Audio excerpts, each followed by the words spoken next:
அஸ்ஸலாமு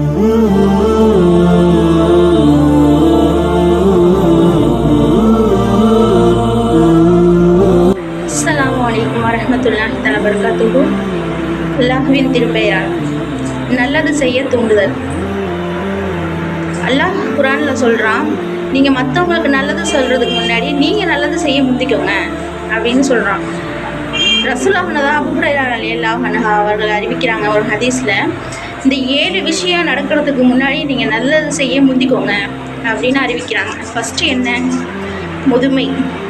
2வது திடீர்னு மரணம். 3வது மோசமான நோய். 4வது அதிகமாக தீவை செய்ய தூண்டுற அதிகமாக நம்ம தீமையை செய்ய தூண்டுற ஒரு செல்வம்.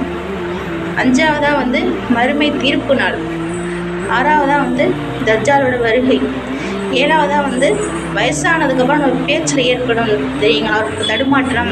அந்த தடுமாற்றம் இந்த 7 வரதுக்கு முன்னாடி நீங்கள் மரணத்தை எதிர்பார்க்காதீங்க அப்படின்னு ரசூலுல்லாஹ் தான் அபூ ஹுரைரா ரலியல்லாஹு அன்ஹு அறிவிச்சிருக்காங்க. மற்றவங்களுக்கு நல்லது சொல்கிறதுக்கு முன்னாடி நம்ம முதல்ல நல்லது செய்யணும். நம்ம நல்லது மற்றவங்களுக்கு சொல்லிவிட்டு நம்ம நல்லது செய்யலைன்னா அல்லாஹ் நெருப்பு கத்திரிக்கோளாக நம்ம நாக்கை கட் பண்ணுவோம். இப்போ இஸ்லாத்தில் பாதிக்கு பாதின்னு வச்சுக்கோங்களேன். ஓத தெரிஞ்சவங்க பாதி, ஓத தெரியாதவங்க பாதி. ஓத தெரிஞ்சவங்களும் சரி, ஓத தெரியாதவங்களும் சரி ஒரே மாதிரி தான் நடந்துக்கிறாங்க. எதை வச்சு அப்படின்னா, ஓத தெரிஞ்சவங்கள நம்ம பார்க்குறோம், புர்கா போட்டு போனால் முடி புர்காவுக்கு வெளியில் கிடக்கு. அது வெளியில் கிடக்கு, உள்ளே போட்டுக்கோங்கன்னு சொன்னால் முகத்துக்கு முன்னாடி சிரிச்சுக்கிறாங்க. அப்படியா, சரி சரி அப்படின்னு. அதுக்கப்புறம் பார்த்தா இவங்க யார், இவங்க எதுக்கு நம்மளை சொல்கிறாங்க அப்படின்னு நம்மளுக்கு போனதுக்கப்புறம் பின்னாடி திருப்பி போட்டுக்கிறாங்க. 2வது டைட்டாக ட்ரெஸ் போடுறது.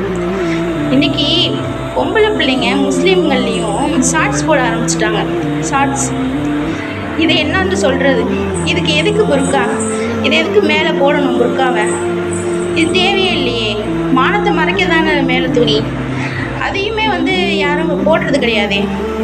டைட்டாக ட்ரெஸ் போட்டிருக்காங்க, மாடர்னாக ட்ரெஸ் போட்டிருக்காங்க.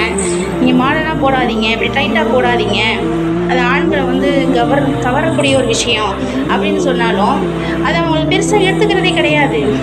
நம்ம 4 பேருக்கு நல்லது தான் சொல்கிறோம், அது அவங்களுக்கு அவமானமாக தெரியுது. நம்மளே திருப்பி மனசுக்குள்ளே அசிங்கப்படுத்துகிற மாதிரி தான் இருக்குது. நமக்கு தெரியுது. இருந்தாலும் என்ன பண்ணுறது? நம்ம அல்லாஹ்வோட வழியில் நடப்போம், மற்றவங்கள அல்லாஹ்வோட வழியில் கொண்டு போவோம்.